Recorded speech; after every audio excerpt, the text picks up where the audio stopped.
it's a bit sad, but I'm really, really excited about it. This might be one of my absolute favourite tools.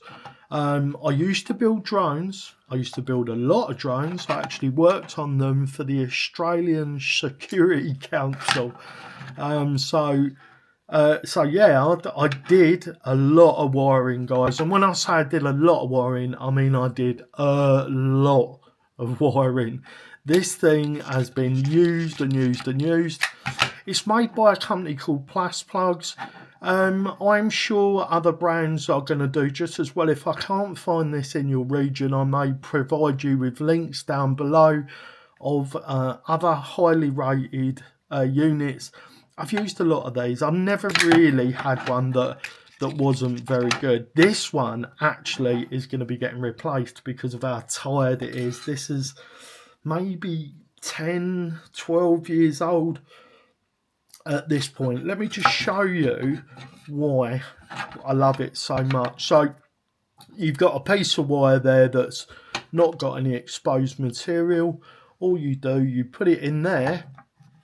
There's a measuring guide there on how far you want to put it through. You pull this down. I'm just trying to make sure, and then you give it a squeeze. Doing it on camera is not the easiest thing in the world.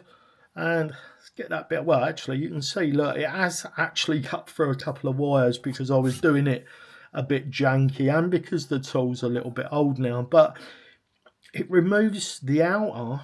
It removes this piece and just leaves all the wires intact. When this was new, it didn't used to destroy any wires at all.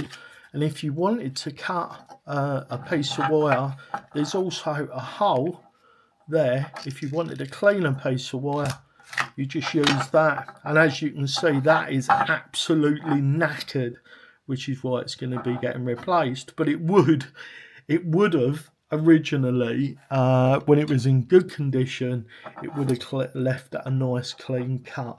I can't leave that like that. So wrong tool for the job. My wire snippers are just out of reach. But there you go, guys. So you start off with a bit like that. You pop that on there. There we go. And that time, because I was doing it properly, we got a really nice clean cut. And then we've got a nice clean end that is ready for soldering. So there you go, guys. This is the, what do they call it? The automatic wire stripper. If you're going to be doing any electrics, this works on tiny gauge wires all the way up to reasonably beefy, pretty much. I'm going to put the gauge here, guys. I'm going to put the gauge here because I know there's like a specific gauge. Oh, there we go. Blade cuts cable up to 5/16. Say it's even an American unit for our colonial cousins. Oh, I don't know. Does that cause tension? Anyway, guys, links to everything in the description below. And remember, no matter the question, love is always the answer.